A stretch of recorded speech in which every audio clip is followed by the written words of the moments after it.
You know how sometimes you don't realize what you have until it's gone? Well, I'm living proof of that cliche, and it's eating me alive. I'm Hannah Lawson, I'm 31, and I think I just destroyed the best relationship I've ever had because I couldn't appreciate what was right in front of me. Let me tell you how I managed to turn my loving, devoted boyfriend into a polite stranger who treats me like his landlord's daughter. 2 years ago, if you told me I'd be sitting here missing the way my boyfriend used to grab my waist when I walked past him in the kitchen, I would have laughed in your face. Back then, Caleb's constant physical attention felt like winning the lottery every single day. This man acted like I was Helen of Troy, and he was willing to launch 1,000 ships just to touch my hand. Every morning, he'd wake up, and the first thing he'd do was pull me closer, even if we'd been sleeping pressed together all night. He'd kiss my shoulder, run his hands down my back, tell me how incredible I looked, even though my hair was a disaster and I had pillow marks on my face. During the day, he couldn't walk past me without some kind of contact. A hand on my hip, fingers trailing across my shoulders, a quick squeeze when we passed each other in our tiny apartment. And yes, he got aroused easily, very easily. I could hug him goodbye in the morning and feel him getting excited, just from having me pressed against him for 30 seconds. Sometimes I'd catch him staring at me while I was doing something completely mundane, like folding laundry, and there would be this look in his eyes like he was memorizing every detail. When I asked what he was looking at, he'd just grin and say, "My beautiful girlfriend who I can't believe actually exists." My sister used to roll her eyes when I'd tell her about Caleb's constant attention. "Must be exhausting being that adored," she'd say sarcastically. Her husband of 8 years barely looked up from his phone when she walked in the room, so I figured she was just jealous. I felt pretty smug about having a man who still acted like he was trying to win me over after living together for a year and a half. At work, when my colleagues would complain about their boyfriends taking them for granted or getting too comfortable, I'd just smile and think about how Caleb had texted me that morning, telling me he couldn't wait to see me later. I thought I'd figured out some secret to keeping a man interested that other women hadn't discovered yet, but then last fall, everything in my life started falling apart at once. My job at the marketing firm became absolutely hellish when they brought in new management and started demanding we work 60-hour weeks for the same pay. My dad had a heart attack in October. He's fine now, thank God. But those weeks of not knowing were torture. On top of that, my best friend since college moved across the country for her husband's job, and I was dealing with this weird grief about losing someone who'd been such a constant in my life. I was stressed, exhausted, and emotionally drained most of the time. That's when Caleb's constant physical attention started feeling less like love and more like one more demand on my already depleted energy. Every touch seemed to come with this sexual undertone that I just didn't have the bandwidth to deal with. He'd come up behind me while I was making dinner after a brutal day at work, wrap his arms around my waist, and I could feel him getting aroused just from having me against him. Or we'd be watching TV, and he'd pull me close to cuddle, and within minutes, I'd feel his body responding to mine. It was like I couldn't just exist in my own space without triggering this sexual energy from him.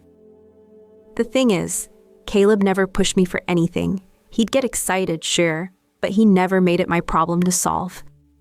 He'd just adjust himself quietly and go about his business. But I started feeling this weird pressure anyway, like my body was some kind of sexual trigger that I couldn't turn off. Like I couldn't just be Hannah getting comfort from her boyfriend. I was always Hannah, the sexual object that made Caleb lose his composure. I started pulling back without really realizing it. When he'd reach for me on the couch, I'd find reasons to get up.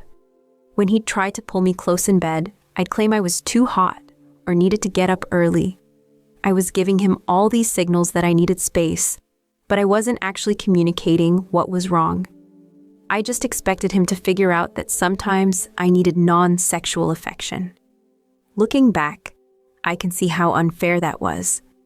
Caleb wasn't a mind reader, and his physical responses weren't something he was choosing to have. But at the time, all I could focus on was how overwhelmed I felt by what seemed like constant sexual attention, when what I needed was just comfort. The night everything exploded was in late January. I'd had the worst day imaginable at work. Our biggest client had pulled their account, and somehow management was blaming our team even though they'd been the ones pushing unrealistic timelines. I came home feeling like I was about to have a breakdown, and all I wanted was to collapse on the couch with Caleb and maybe cry about how unfair everything was. Caleb took one look at me and immediately went into caretaker mode. He made me tea, ordered dinner from my favorite Thai place, and didn't ask too many questions about what had happened. After we ate, I was finally starting to decompress when he sat down next to me on the couch and started rubbing my shoulders. It felt amazing at first, his hands working out the knots of tension in my neck and upper back. And for the first time all day, I felt like I could actually breathe. But then he leaned down and started kissing the spot where my neck meets my shoulder. This thing he'd done 1,000 times before, that usually made me melt. His hands moved from my shoulders to my arms, stroking gently, and I could feel him pressed against the back of the couch. Already getting aroused, something inside me just snapped. All the frustration from months of feeling like I couldn't get simple comfort without it turning sexual came pouring out. And I twisted around and said, "God, Caleb, do you have to sexualize everything? It's honestly disgusting how you can't touch me without getting turned on." The words came out harsher than I'd intended, but I was so fed up with feeling like my body was this constant sexual stimulus for him. Caleb immediately pulled his hands away and stepped back like I'd physically hurt him. His face went completely pale, and for a second we just stared at each other. "I was trying to help you relax," he said quietly. "I wasn't trying to start anything, but I was already too worked up to listen to reason." "Well, your body says otherwise," I snapped. "I can't even get a shoulder rub from my own boyfriend without him getting all worked up." "It's gross, Caleb. Learn some self-control." Caleb looked at me like I'd slapped him. "I can't control how my body responds to touching you," he said. "I've never pressured you or made you feel like you had to do anything about it." He was absolutely right, but I was too defensive and frustrated to admit it. "Well, figure it out," I told him. "I'm tired of feeling like a sex object in my own relationship." Caleb was quiet for a long moment, and I could see something changing in his expression. Not anger exactly, but like he was processing something painful. "Okay," he said finally, "I understand." Then he went to bed without another word. I stayed on that couch feeling justified, but also kind of sick to my stomach. Part of me knew I'd been cruel, but another part felt relieved that maybe now he'd give me some space to just exist without everything being about sex. I had no idea I'd just destroyed something precious that I'd never get back. That night, Caleb didn't reach for me in bed like he usually did. He stayed on his side, and when I woke up in the morning, he was already dressed and making coffee. No good morning kiss, no arms wrapped around me while I was still half asleep. Just a polite good morning and "do you want coffee?" I told myself it was temporary, that he was just processing what I'd said. But that was the beginning of the most painful months of my life.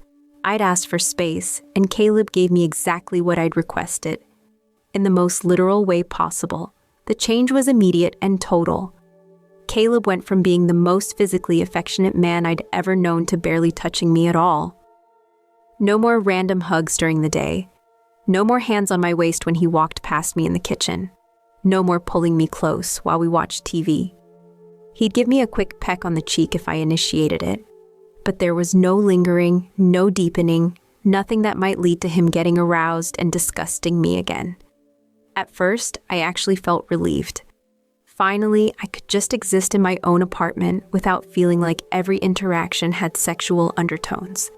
I could hug my boyfriend without feeling his body respond. Could get a back rub without it turning into something more charged. It seemed like exactly what I'd wanted. But by the end of the first week, something felt horribly wrong. I was washing dishes one evening, and Caleb needed to get something from the cabinet behind me. Instead of pressing close and maybe squeezing my hip like he used to, he said, "Excuse me," and waited for me to move aside completely. It felt so formal. Like we were strangers sharing a kitchen instead of people who'd been living together for over a year. When I tried to bring it up, Caleb's explanation was so logical. It made me want to scream. "You said my physical reactions were disgusting," he said calmly. "I don't want to make you uncomfortable by getting aroused when I touch you, so I'm being more careful about physical contact." I tried to argue that it was impossible for him to show affection without ever getting excited, but Caleb just shrugged. "You're probably right," he said. "So I'm avoiding situations where that might happen." The worst part was how reasonable he sounded, like he'd thought this through and decided this was the most respectful way to handle my complaint. But it wasn't what I'd wanted at all. I'd wanted him to somehow control his body's responses, not eliminate them entirely by shutting down his desire for me. "So you're just going to punish me forever because I asked you to have some self-control," I demanded one night, after he'd politely declined to cuddle during a movie. "I'm not punishing you," he said, not even looking at me. "I'm respecting your boundaries. You made it very clear that my physical responses make you uncomfortable, so I'm making sure that doesn't happen anymore." I could hear the hurt in his voice, even though he was trying to sound neutral. That's when it started to hit me that maybe I'd gone too far. But instead of apologizing, I got defensive. Why should I have to apologize for asking my boyfriend not to get turned on every time he touched me? Why was I the bad guy for wanting normal, non-sexual affection? But here's the thing, I started missing being desired. I missed the way Caleb used to look at me like I was the most beautiful woman he'd ever seen. I missed feeling wanted and attractive and irresistible. Now he looked at me the same way he looked at everyone else. Polite, friendly, but without that special heat that used to make me feel so special. I started trying to initiate more physical contact, hoping to spark some of that old passion. But Caleb would respond just enough to not completely reject me, then pull back before anything could get heated. It was like he was keeping himself on the tightest leash, and I hated it. 2 months in, I felt more unwanted than I ever had in our entire relationship. I'd put on his favorite dress hoping he'd compliment me, but he'd just say I looked nice in the same tone he'd used to comment on the weather. I'd try to be flirty or suggestive, but he'd just smile politely and change the subject. The irony was killing me. I'd complained about feeling sexualized, and now I felt completely desexualized. Caleb was treating me exactly like I'd asked him to, like someone he could touch without any sexual response. And it was making me miserable. By month 3, I was going crazy. Caleb had turned into this polite, distant version of himself, and I was starting to panic that I'd permanently broken something between us. He still did thoughtful things, made me coffee in the morning, asked about my day, helped with chores, but it all felt so surface level, like he was going through the motions of being a good boyfriend without any real passion behind it. I tried everything to get a reaction out of him. I'd wear his favorite lingerie under my clothes and find ways to let him catch glimpses. I'd suggest activities I knew he enjoyed. I'd cook elaborate meals and try to recreate romantic evenings we'd had before. But Caleb had apparently mastered the art of appreciating me without getting aroused by me, and it was driving me insane. The worst part was how calm he remained about everything. When I'd get frustrated and ask why he was being so distant, he'd explain in that same reasonable tone that he was just being respectful of my stated boundaries. When I'd point out that we barely had any physical intimacy anymore, he'd remind me that I'd called his natural responses disgusting, so he was trying to avoid putting me in that position again. But I didn't mean you should just shut down completely. I finally exploded one night after he'd politely declined to join me in the shower, something that used to be a regular part of our routine.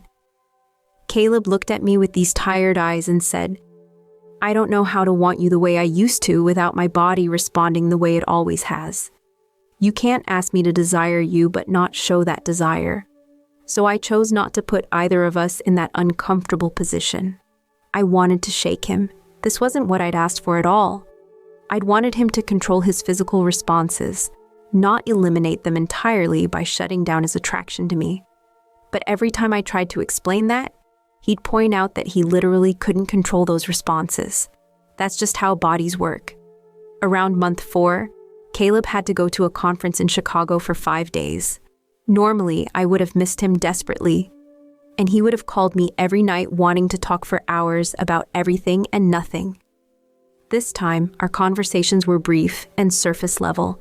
He'd ask about my work, tell me a little about the sessions he'd attended, and then we'd say goodnight. No, I miss you, no flirting, no talking about how much he was looking forward to coming home to me. When he got back, something was different. Not just the same polite distance he'd been maintaining for months, but something else. He seemed more settled somehow, like he'd come to some kind of conclusion while he was away. I tried to welcome him home the way I used to, with enthusiasm and affection. But Caleb responded the same way he'd been responding to everything, briefly, politely, without real warmth. It was like hugging an acquaintance who was trying to be nice. That's when the real panic set in. I'd been telling myself this was temporary, that eventually Caleb would get over his hurt feelings and things would go back to normal. But looking at him after that trip, I realized this might be permanent. This polite, distant man who treated me like a roommate he was fond of but not passionate about. 2 days after he got back, everything came to a head. We were having dinner, one of those careful, surface-level conversations we'd been having for months, when Caleb suddenly put down his fork and looked at me with an expression I'd never seen before. "Hannah," he said quietly, "I don't think this is working anymore." The words hit me like a physical blow. "What do you mean?" Caleb was quiet for a moment, like he was choosing his words carefully. "I can't live in a relationship where my attraction to my girlfriend is seen as disgusting. And you can't live with a boyfriend whose body responds to you the way mine does. We're fundamentally incompatible now." "But that's not what I meant," I said, panic rising in my chest. I was just stressed and overwhelmed. "I didn't mean, you called my desire for you disgusting, Hannah. You said it was gross that I got aroused when I touched you. Do you have any idea what that did to me?" I started crying then, ugly, desperate tears. "I never meant to hurt you like that. I was just having a bad day and—" "It wasn't just one bad day," Caleb interrupted. "You've been pulling away from me for months. You never initiate anything, never make me feel wanted, never even tell me I'm attractive. I'm always the one pursuing, always the one showing desire, and you just tolerate it until even that became too much." He was right, and I knew it. I'd gotten so comfortable being the one who was pursued and desired that I'd never bothered to reciprocate. I'd taken his constant attention for granted and then complained when it became inconvenient. "So what? You're just giving up?" I asked through my tears. "I'm not giving up," Caleb said sadly. "I'm accepting reality. You don't want me the way I want you, and you resent me for wanting you at all. That's not a relationship, Hannah. That's me being grateful for scraps of affection from someone who finds my love disgusting." That night, Caleb slept on the couch, and for the first time, I realized I might actually lose him. Not to another woman, but to my own inability to appreciate what I had. But even then, even facing the destruction of my relationship, part of me still thought he was overreacting. Part of me still thought this was his fault for being too sensitive about one comment I'd made during a stressful time. The next few weeks were a nightmare. Caleb wasn't just threatening to leave, he was actually doing it. He started looking at apartments, talking about breaking our lease, dividing up our stuff. The worst part was how calm he seemed about all of it, like he'd already processed the grief of losing us and moved on while I was still trying to save what we had. I tried everything. I cried. I apologized. I promised things would be different. But Caleb had this look in his eyes like he was already gone, like he'd already accepted that we were over. "I spent 4 months trying to be the boyfriend you wanted," he told me when I begged him to give us another chance. "Someone who could show you affection without desire, who could love you without wanting you. And you know what I learned? That's not love. That's just going through the motions." I started getting desperate, doing things that embarrass me to think about now. I showed up at his office trying to convince him we could work things out. I called his sister to get her to talk to him. I even considered showing up at his new apartment to beg him to come back. But the worst part was realizing that while I'd been taking his devotion for granted, I'd never really learned how to love him back. I'd never told him he was handsome on a regular basis. I'd never made him feel desired the way he'd made me feel desired every single day. I'd been so focused on receiving love that I'd forgotten to give it. My friends started asking questions when they noticed Caleb wasn't around anymore. When I tried to explain what happened, I could see them exchanging glances. Even my sister, who used to roll her eyes at Caleb's constant attention, said, "Hannah, you called him disgusting for being attracted to you. That's really harsh." Even the people closest to me were taking his side. They remembered all my complaints about Caleb being too affectionate. And now they were looking at me like I was insane for destroying something most women would kill to have.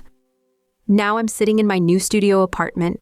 I couldn't afford our old place on my own, scrolling through Caleb's social media like the pathetic ex-girlfriend I never thought I'd become.